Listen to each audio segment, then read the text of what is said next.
implementar um programa de compliance partindo do zero. Eu também vou te explicar o que você precisa saber para ingressar e se destacar profissionalmente no novo mercado de compliance. Um mercado corporativo forte, em franca expansão e que cada vez mais precisa de profissionais qualificados, tanto para ocupar posições internas nas empresas, quanto para prestar serviços terceirizados. Eu sou o Márcio Calai e você está na Compliance Week, um treinamento gratuito oferecido pela ALEC, a maior comunidade dedicada à difusão de cultura de compliance do mundo, que reúne mais de 100 mil pessoas e já formou milhares de alunos por todo o Brasil e pela América Latina.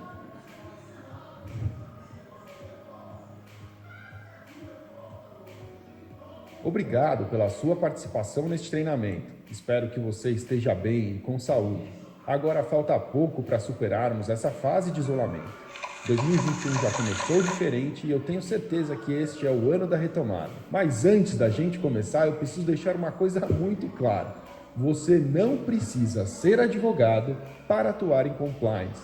Acho que essa foi a pergunta que mais respondemos por aqui desde 2012, quando a ALEC foi fundada.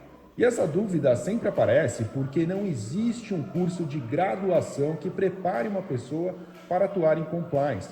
Ela pode ser formada em administração, comunicação, ciências contábeis, direito e em qualquer outra área. Então, a verdade é que todos os profissionais que hoje atuam em departamentos de compliance em algum momento fizeram uma transição de carreira.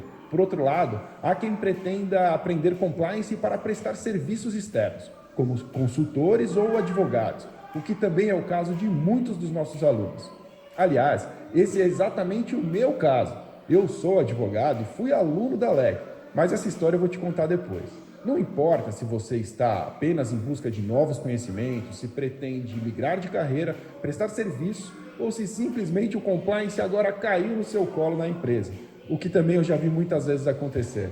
O que importa é que você está no lugar certo e bem acompanhado, ao lado da ALEC, que detém a vanguarda no ensino de compliance no Brasil.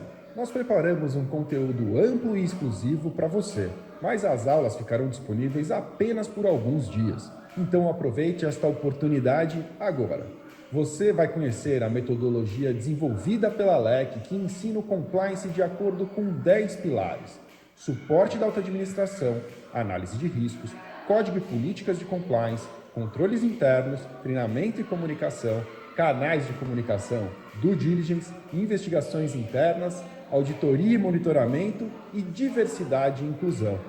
Como compliance é multidisciplinar, provavelmente você já ouviu falar de alguns destes pilares, não importa qual seja a sua formação, o que aliás é ótimo. Nesta semana, você terá a chance de assistir a alguns dos compliance experts da ALEC, profissionais que realmente vivem o dia a dia do mundo corporativo, que conhecem o compliance na prática e enfrentam problemas reais. Para acompanhar o conteúdo da aula de hoje, você pode usar 2 e-books, Pilares do Programa de Compliance, que foi escrito pelo Daniel Sibilha, Alexandre Serpa e Felipe Faria, e que você já recebeu por e-mail quando se inscreveu na Compliance Week, e Compliance Risk Assessment em 8 passos, do Bruno Bandarovski, que está disponível para você baixar no botão aqui embaixo. Há quase 10 anos, a ALEC assumiu o importante compromisso de liderar as discussões de compliance no Brasil e na América Latina, com o objetivo de formar e qualificar profissionais para o setor. Depois de realizar tantos eventos e cursos presenciais, online, in company, a ALEC reuniu uma comunidade enorme ao seu redor, com mais de 100 mil pessoas, que certamente são as responsáveis por esta transformação ética que vivemos atualmente. Ao longo desse tempo, a ALEC criou o curso que mais formou profissionais de compliance no Brasil, o curso de Compliance Anticorrupção, em que apresenta a carreira, os desafios, a teoria e especialmente os aspectos práticos da profissão. Com o isolamento social e a aceleração da transformação digital, a ALEC desenvolveu um formato ainda mais inovador, com aulas online em tempo real, onde você conta com o auxílio dos professores, dos colegas de turma e de todo o time da ALEC para ingressar ou se aperfeiçoar neste promissor mercado de compliance. Com um limite de 60 alunos por turma, você pode debater ideias, esclarecer dúvidas e fazer networking, exatamente como se estivesse em um curso presencial. Ao final do curso, você tem a chance de obter uma certificação profissional em Compliance Anticorrupção, a CPCA, sem qualquer custo adicional. Esta é uma certificação idealizada pela LEC e operada em parceria com a FGV Projetos.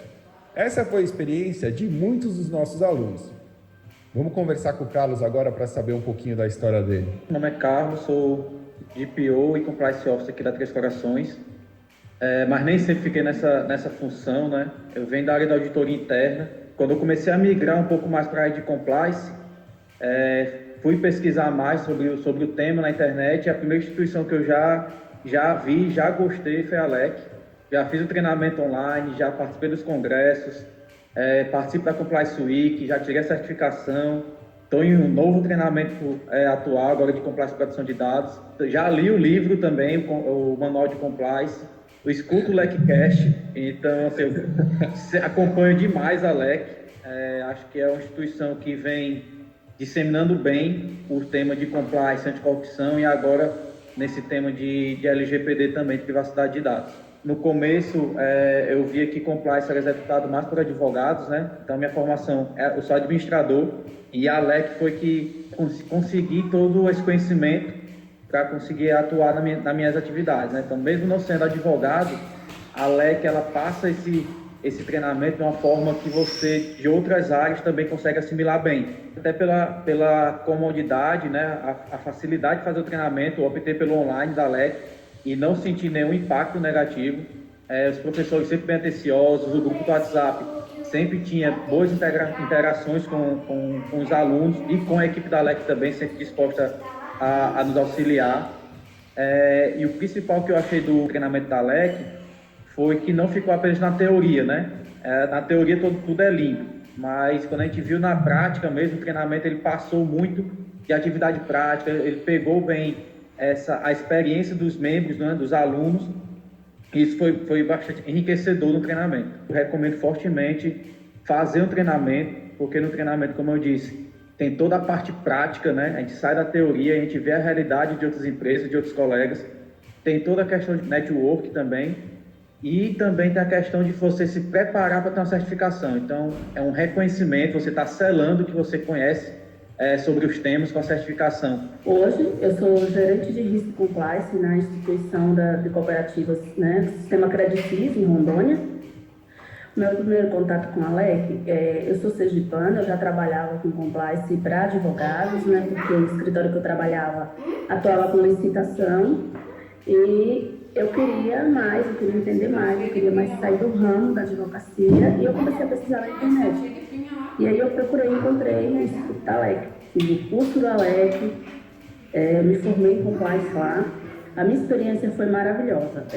Eu não sabia levantar um compliance do início, né? Ser um compliance officer, que é o que eu faço hoje, né? Então, eu consegui fazer um compliance dentro de uma rede de atacado e varejo, do início, do zero, com o curso da LEC, com tudo que eu aprendi na LEC. Na verdade, eu ainda estava em decorrer do curso, eu ia tirando dúvidas com os professores, eles iam me auxiliando e eu consegui fazer esse projeto inteiro.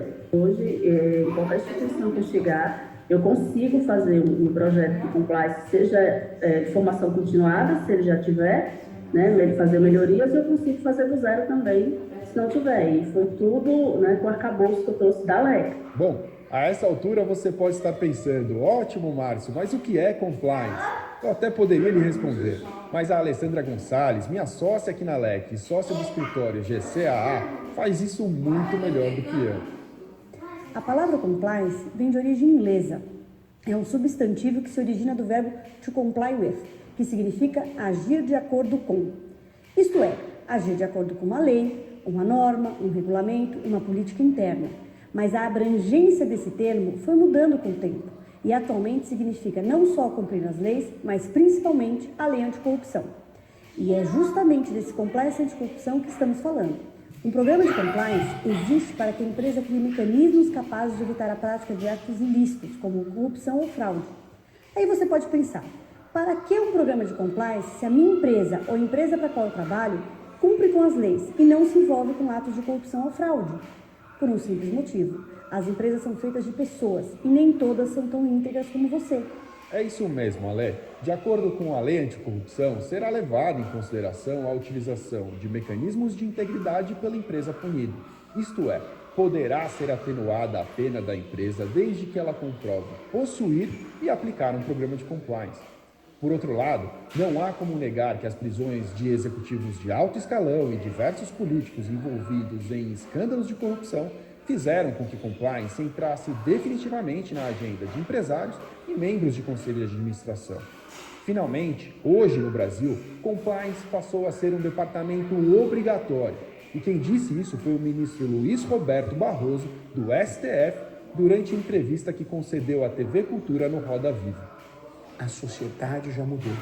E acho que a Operação Lava Jato ajudou a mudar a sociedade, que deixou de aceitar o inaceitável e desenvolveu uma imensa demanda por integridade, por idealismo e por patriotismo no Brasil. Eu acho que talvez isso não tenha podido ser canalizado ainda da melhor forma, mas a verdade é que talvez a política ainda não tenha mudado. Acho que o judiciário está mudando lentamente, a iniciativa privada já mudou, compliance passou a ser um departamento obrigatório nas empresas e a sociedade deixou de aceitar. É cada vez mais difícil hoje no Brasil um vigarista andar sossegado na rua. Os programas de compliance são importantes para preservar a reputação das empresas. O valor de uma empresa está diretamente ligado à sua reputação. E o que a lei anticorrupção tem a ver com isso? A partir dela, as empresas passaram a ser punidas por atos de corrupção praticados por seus colaboradores ou por terceiros, agindo no seu interesse ou benefício. Neste caso, um programa de compliance pode evitar que as empresas sofram as duras penalidades impostas em decorrência da aplicação da lei. Além disso, muitas leis novas passaram a exigir programas de compliance das empresas que pretendem contratar com a administração pública. Isso aconteceu no Rio de Janeiro e no Distrito Federal, mas rapidamente se tornou uma tendência legislativa para todo o país. As empresas estão procurando se adequar a este novo cenário. E isso cria muitas oportunidades no setor. Com a alta demanda por profissionais, é fácil encontrar compliance nas reportagens que elencam as profissões do futuro ou as profissões com as melhores remunerações do Brasil. É verdade que os salários oferecidos podem ser bem atrativos, mas para ocupar uma posição em compliance é preciso estar bem preparado. Existe um mito de que um profissional de compliance é como uma mosca branca, algo muito difícil de se encontrar. Alguém com muitas habilidades. Mas não é bem assim. Você não precisa ser especialista em todas elas. O mais importante é que você seja diplomático e saiba dialogar com todos, do presidente ao estagiário. Você terá que entender as necessidades de cada área da empresa e traduzir o compliance de uma maneira que se torne uma prática natural no dia a dia dos colaboradores. Ou seja, a sua missão será difundir uma cultura de ética e integridade. Eu mesmo não escolhi trabalhar com compliance. Muito pelo contrário, eu aprendi da pior forma que todo advogado é obrigado a saber compliance. E isso acontece basicamente por 3 motivos. Era um dia muito frio. São Paulo sendo São Paulo. Não fazia mais do que 10 ou 12 graus. Eu lembro que eu parei o carro no estacionamento e tive que correr na chuva até o escritório. Eu tinha uma reunião no primeiro horário com um cliente novo e eu já estava atrasado. Mesmo molhado, afobado, eu consegui chegar a tempo e a conversa foi boa, nós fechamos o negócio. Mas na hora de se despedir, ele estendeu a mão para mim e disse assim: Márcio, você tem familiaridade com compliance, certo? Nossa empresa está sujeita ao FCPA. Pausa dramática, aquele silêncio, frio na barriga. Eu vejo uma gota pingar da janela e eu escuto quando ela atinge a poça de água no chão. O tempo volta à velocidade normal e eu respondo com uma pergunta. Eu acho que eu já contei essa história de formas diferentes porque eu realmente não lembro o que eu perguntei, mas foi alguma coisa do tipo, não é? Eu não queria saber a resposta, eu só queria encerrar a conversa e poder parar de fazer cara de paisagem. Motivo número 1 para saber compliance, portanto, não passar vergonha em reunião. Muito antes disso, em 2002, eu larguei um estágio em fusões e aquisições em um grande escritório de advocacia para ganhar metade e trabalhar o dobro no contencioso civil. Num escritório muito menor, com 5 advogados. Mas era isso que eu gostava de fazer. eu me tornei especialista em processo civil e mestre em ciências jurídico-forenses pela Universidade de Coimbra, em Portugal. Mas lá por 2012, o meu amor pelo processo civil já não era mais forte do que a frustração com os litígios intermináveis, com a lentidão do judiciário. Eu lembro que depois de ver um cliente falecer antes de ver o seu processo julgado, eu decidi buscar outros caminhos consultivos, outros serviços. Passei a cuidar de societário, contratos, algumas questões de família, as amigáveis. Mas voltando ao dia daquela reunião, o cliente finalmente foi embora e a primeira coisa que eu fiz ao me livrar daquele constrangimento foi escrever no Google: FCPA Compliance, tudo errado. Mas como o algoritmo sabia bem mais do que eu sobre isso, eu acabei encontrando informações sobre o lançamento da revista Alec. Era uma publicação feita pelo Daniel Sibili no Migalhas, se não me falha a memória. Coincidentemente, o Daniel era da minha sala na faculdade e tinha fundado a Alec junto com a Alessandra Gonçalves. Dias depois de falar com ele, eu já estava sentado em uma sala enorme em um hotel aqui na região da Paulista, com umas 100 pessoas que estavam na mesma situação que a minha e que precisavam aprender compliance. Essa era a primeira turma do curso de Compliance Anticorrupção da Alec. Na época, curso preparatório de Compliance Officer. Dali em diante, compliance rapidamente se tornou a minha principal atividade. Meu dia passou a ser ocupado com redação e revisão de políticas, treinamentos, investigações.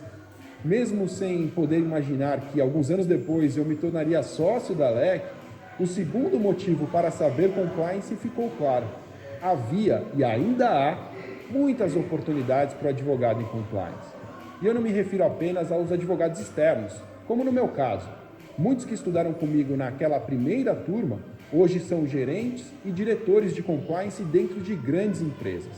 Já que você ouviu essa história até aqui, eu preciso te contar qual é o terceiro e talvez o mais importante motivo para o advogado saber compliance. Quando eu atuava no contencioso civil, muitas vezes falava com autoridades e funcionários públicos em nome de empresas clientes. O que aconteceria com ela se eventualmente eu subornasse um juiz de direito para obter alguma vantagem em um processo? Possivelmente, nada, a não ser que ficasse provado algum envolvimento com o crime. Penalmente, a situação continua a mesma, mas no âmbito civil e administrativo não. Hoje, graças à lei anticorrupção, a empresa contratante responde, independentemente de culpa, pelos atos de corrupção praticados por terceiro em seu interesse ou benefício. Aquele eu não sabia, não fui eu, foram cancelados. E isso nos leva à conclusão de que os advogados, procuradores ou intermediários, de modo geral, são terceiros de alto risco para as empresas contratantes. Por isso, antes de contratar advogados, as empresas que possuem um programa de compliance buscam informações para conhecer o histórico do escritório e identificar se ele ou seus sócios têm algum envolvimento com atos de corrupção. Nesse processo que chamamos de due diligence, e você já vai aprender mais sobre ele na Compliance Week, a empresa contratante também verifica se o escritório a ser contratado tem o seu próprio programa de compliance. E então chegamos ao terceiro motivo. Sem um programa de compliance, escritórios de advocacia tendem a não ser mais contratados por empresas nos próximos anos e nem pela administração pública. Não há plano B. E você? É advogado? Não é?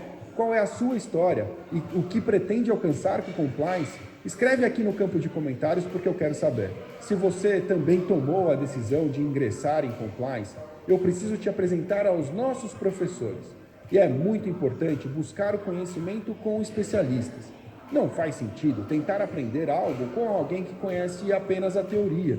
Por isso, para falar de suporte da alta administração, que é o primeiro e talvez mais importante pilar do programa de compliance, Denise Wakura, Compliance Officer da SAP. Fui convidada pela Alec para falar sobre o suporte da alta administração como pilar de um programa de compliance.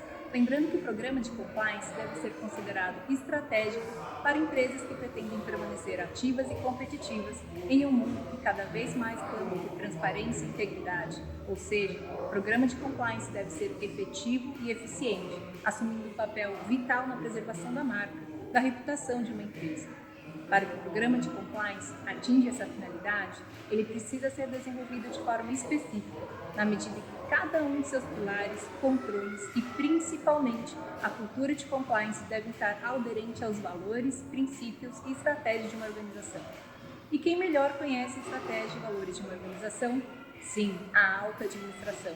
Um programa de compliance só tem início se assim for o desejo da alta administração, e ele só é efetivo se você tiver o seu suporte desde sua implementação e de maneira contínua para garantir a efetividade do seu programa. Veja, mesmo que a empresa tenha códigos, políticas, controle, análise de risco, treinamento, due diligence, enfim, e não tiver o apoio da alta administração, você não terá um programa efetivo de compliance. E é por esse motivo que eu ouso dizer que este é o primeiro e mais importante pilar de todo o programa. São os líderes que determinam o tom da empresa. Eles dão as diretrizes para onde a empresa deve chegar. São os líderes que manterão vivos e latentes os valores de ética e integridade de uma organização. Aqui na LEC, vamos estudar o momento atual dos programas de compliance, abordar tecnicamente o que é o suporte da alta administração e de que maneira é avaliada a sua atuação, seja de acordo com a legislação brasileira e também de acordo com algumas referências internacionais, como o TONA de Top para os Estados Unidos ou o Top Level Commitment para o Reino Unido. Vamos falar sobre o perfil ideal da alta administração, que além de capacidade técnica, alta performance, também precisa ter valores éticos como prioridade pessoal. E quando falamos em estratégia, não basta atingir resultado, mas mais importante é como atingir este resultado. E só tem um jeito, da maneira correta, da maneira ética. E é desta forma como um líder, pelos seus atos, deve esperar e assegurar uma cultura de integridade em toda a empresa, começando por uma comunicação clara e inequívoca de que a corrupção não será tolerada. Vamos abordar de que maneira a alta administração deve atuar em todos os pilares de um programa de compliance, seja por meio de exemplos práticos e discussão de dilemas que líderes e profissionais de compliance enfrentam no dia a dia dos negócios. E para concluir, serão trazidos alguns casos concretos que envolveram falhas da alta administração para complementar a discussão deste importantíssimo pilar do programa de compliance. Enfim, espero por lá, forte abraço e até breve. Muito bem, você já conseguiu o apoio dos administradores para o seu programa de compliance. E agora chegou a hora de analisar os riscos em um processo que chamamos de Compliance Risk Assessment, segundo as melhores práticas internacionais de compliance e de acordo com a legislação brasileira de corrupção.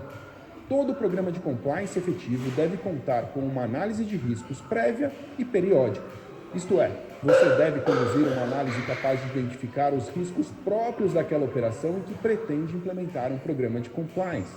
Para começar, é importante que saiba que existem algumas metodologias diferentes, mas o COSO, o Committee of Sponsoring Organization of the Tradeway Commission, que é uma organização sem fins lucrativos fundada nos Estados Unidos em 1985, emite recomendações importantes sobre o tema que são referência para se conduzir o Risk Assessment no Brasil e em todo o mundo. Para que você possa entender como isso funciona na prática, vamos ouvir o Bruno Bandarovski, que é executivo de GRC e o autor do e-book Compliance Risk Assessment em 8 passos. Uma situação como essa, processo complexo, porém indispensável, minha primeira recomendação é simplificação. Quanto mais complexo você considerar o processo, maior será a sua dificuldade de administrá-lo. O primeiro desafio é, portanto, mental. Você precisa tornar o processo mais simples possível e vê-lo num enfoque simples e objetivo. Uma pergunta que sempre me fazem é por que seria indispensável fazê-lo? Pois então, não há no mundo duas empresas iguais. Em qualquer mercado, geografia ou segmento de atuação, você jamais encontrará duas empresas rigorosamente iguais em valores e estrutura organizacional, portfólio de produtos e serviços, posicionamento comercial, cadeias de fornecimento, características de colaboradores e grau de relacionamento comercial com a administração pública, que são exemplos de aspectos determinantes de diferentes níveis de risco.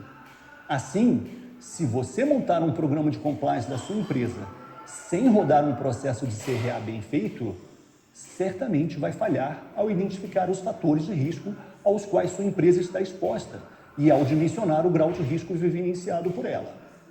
Um programa de compliance ricamente estruturado, porém criado e mantido sem um CRA bem feito, será como ter um piloto de Fórmula 1 dirigindo uma bela Ferrari numa estrada escura e sinuosa, com faróis desligados.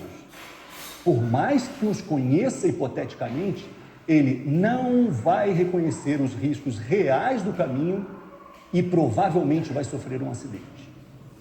Justamente por isso, praticamente todas as normas conhecidas que tutelam programas de integridade ou compliance estabelecem o CRA como um requisito de eficácia, a exemplo de FCPA, UK Bribery Act e Lei Brasileira da Empresa Limpa.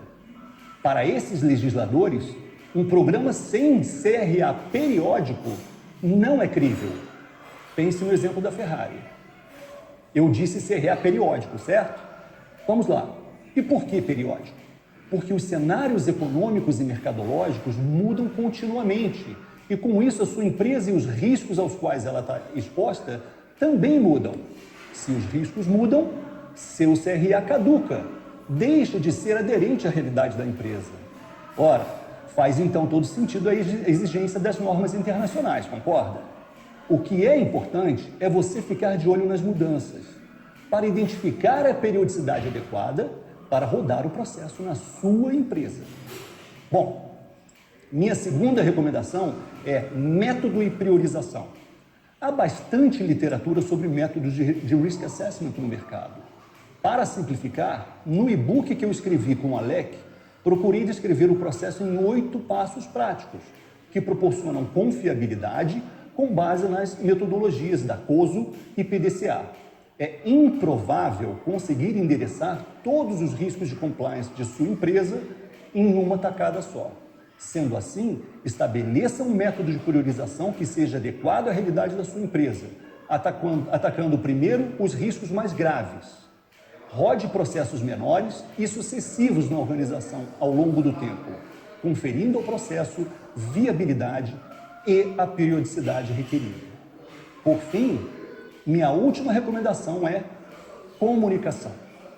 Não concentre em si próprio ou em sua área as informações relativas aos processos de CRA, as quais devem ser obrigatoriamente conhecidas e validadas pela alta liderança, sob risco da responsabilidade por incidente ser atribuída a você. Fazendo uma analogia entre um programa de compliance e um ônibus, lembre-se que o dono do ônibus é a liderança da empresa. Você, como profissional de compliance, é um motorista. Resumidamente, acho que é isso. Tudo está detalhado no e-book que escrevi com o Alec, cujo download está disponível para você. Se quiser, fique à vontade para me procurar no escritório ou procurar pela Alec, que aborda esse tema com profundidade em sua grade regular de curso. Você já tem o suporte da alta administração e conhece os riscos de compliance. Agora, a Rogéria Germenec, que é Compliance Officer da Latam, vai te explicar como começar a escrever as suas políticas de compliance. Código de conduta é a principal política da organização. Seria o equivalente à Constituição Federal. Deve ser escrito na língua local, em linguagem simples, clara e direta.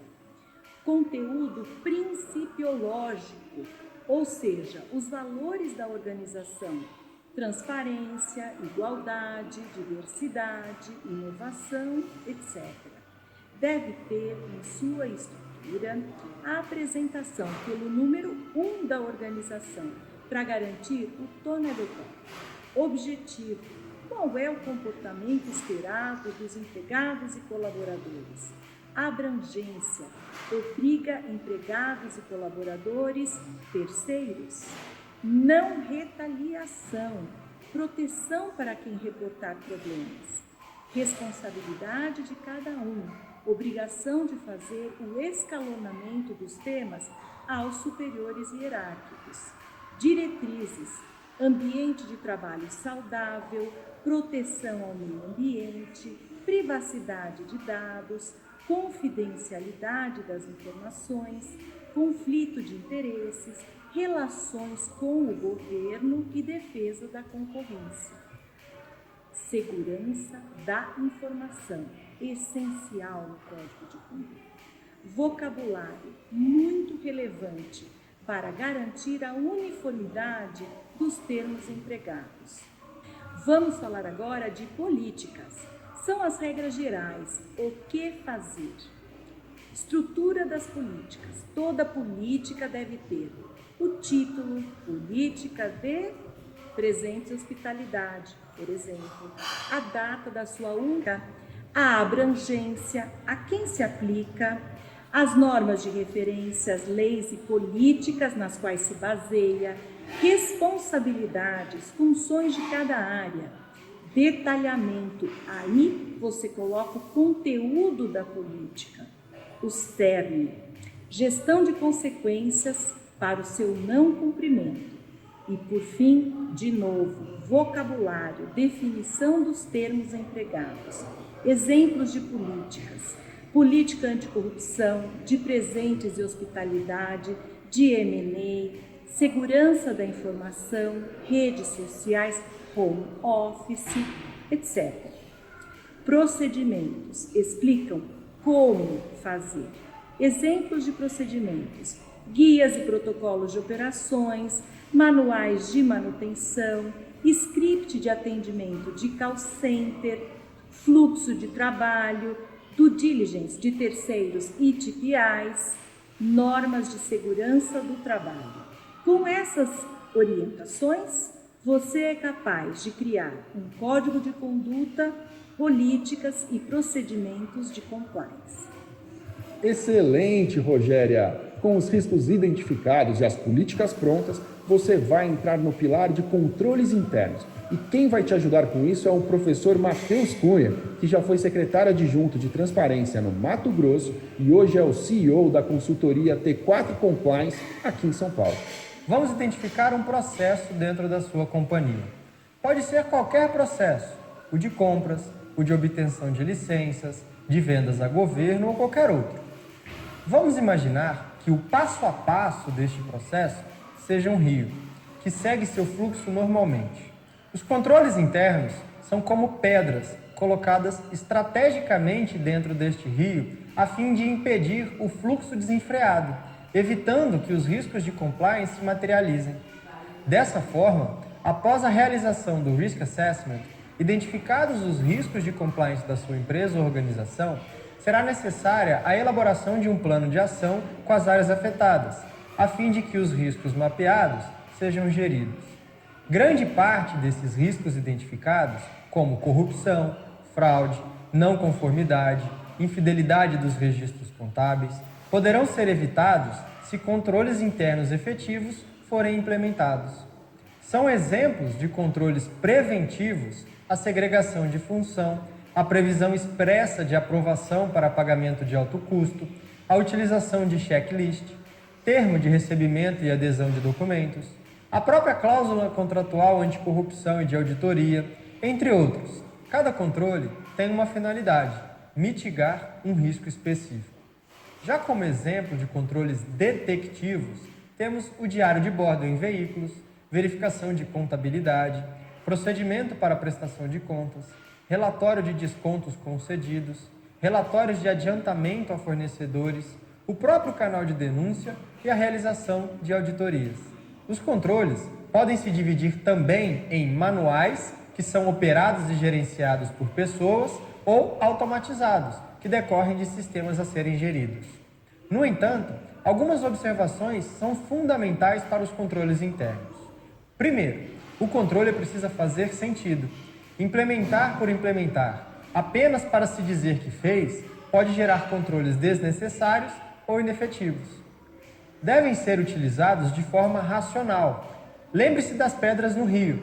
Se você colocar todas as pedras de uma só vez, uma ao lado da outra, você acaba represando o rio. Isso faz com que se atrapalhe o curso dos processos e vai gerar conflitos desnecessários com as áreas afetadas. Também é importante a comunicação, treinamento e conscientização sobre a relevância dos controles para as áreas afetadas. Eles precisarão conhecer a existência, saber operar ou gerenciar o controle e entender que a função é dar segurança para os próprios colaboradores e para a empresa. Por fim, monitore sempre os controles. Pior que a inexistência de controle interno é a ineficiência. Essa foi apenas a primeira aula da Compliance Week. No nosso próximo encontro, vamos falar de treinamento e comunicação, canais de denúncia, investigações internas, due diligence, monitoramento e auditoria